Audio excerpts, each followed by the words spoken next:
taasna ma shaqaynayso sababtoo ah kow horta aayaddii haddaan kuu soo akhriyey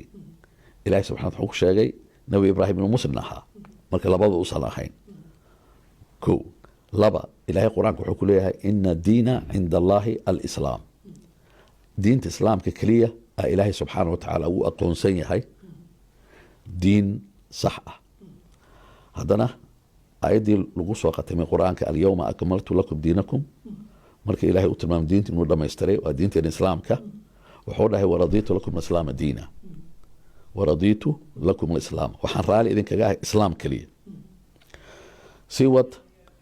ilaahay subxana watala wuxuu leeyahay waxaan rabaa halkan dadka inay si fiican u dhegaystaan khaasatan shacabka soomaalida sababtoo arrintan way soo gurgurinaysaa hal gobol keliya kuma ekaan doonto hadday ku adkaystaan aysan ka soo toobad keenin waxay usoo gurgurinaysaa gobolada soomaaliya oo dhan ama waxay keeni doontaa hadhow waa ka hadli doonaa kala goboleed gobol walba inuu ku tartamo aqoonsiga oo baatilka ah oo markaasi kadib abraham akoodka saas uu ku faafa markaasi marka xag caqiida ahaan waa khatar waay sababtoo ah diimaha la wasimaya ilahayna qur-aanka wuxuu ku leeyahay waman yabtagi gayra alislaami diinan falan yuqbala minhu wahuwa fi laakhirati min alkhaasiriin qofkii doona diinta islaamka diin aan ahayn qofkii diin ka dhigta abraham akood wuxuu diin ka dhigayaa diimaha kale wuxuu la simayaa diimaha kale intaba ma banaan marka qof muslima ma saxiixi karo culummadoo dhan waxay ijmaac ku yihiin culummada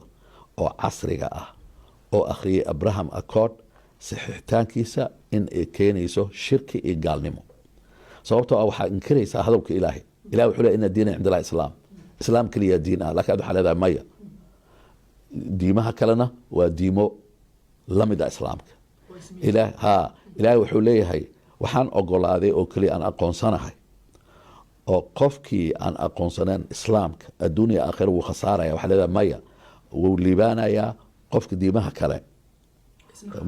isna qaata ilaa gabar ayaa waxay ugu tiri aniga ilaah cafiyo kuliya waa u sharxay gabar soomaaliyeed waa kan anaga muslim aan iska ahaano laakiin kan kristanka oo asxaabta aan nahay iyo kuwa yahuudda hadday fiican yihiin janay wada gelayaan wax naar galaayo ma jiro meeshay ku taallaa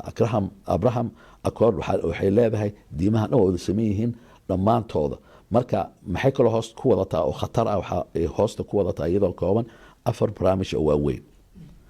4taas khataraha soo socota marka kow waa khatar diimeed tan haddaan kasoo hadlay waaye laba khatar tan labaad intaan hilmaamin khatar diimeed waxaa ka mid ah waxaan ujeedaa curriculumka iyo manaahijta jaamacadaha maaragtay iskuullada oo adduunka oo dhan ama ciddii saxiixday in la muraajaceeyo oo laga saaro wax alle wixii keenayo isku dhac ama in dhinaca kale uu arki karo in nacab loo abuuray oo dhan in laga saaro marka maxaa la saaraya mataqaanaa suuratulbaqara oo dhan meesha laga tirtiraya marka suuratulbaqara ma la akrin karo ma lagu tujin karo salaadda xitaa haddaa ku tujiso sababta waxaa leedahay maogtahay ayadihii akrinaysaa oo yahuudda wax ka sheegaya yahuudda wax lagama sheegi karo qur-aanka meesha laga saaraya haa iyo ardadii manaahijtoodii islaamka ahaa oo ah diintooda iyo asaasiyaadka inay bartaan meesha laga saarayaa asaasiyaad cusubaa la abuuraya marka wadan kastoo saxiixan waxaa laga sameynayaa markino dhismo oo 3 diimood ay wada leeyihiin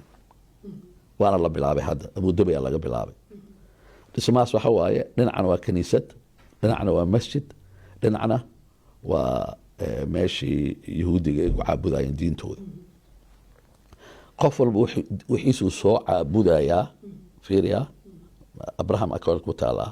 markay soo caabudaan kadib waa laisku soo noqonaa hal mar haddana waxay isla sameynayaan hal cibaado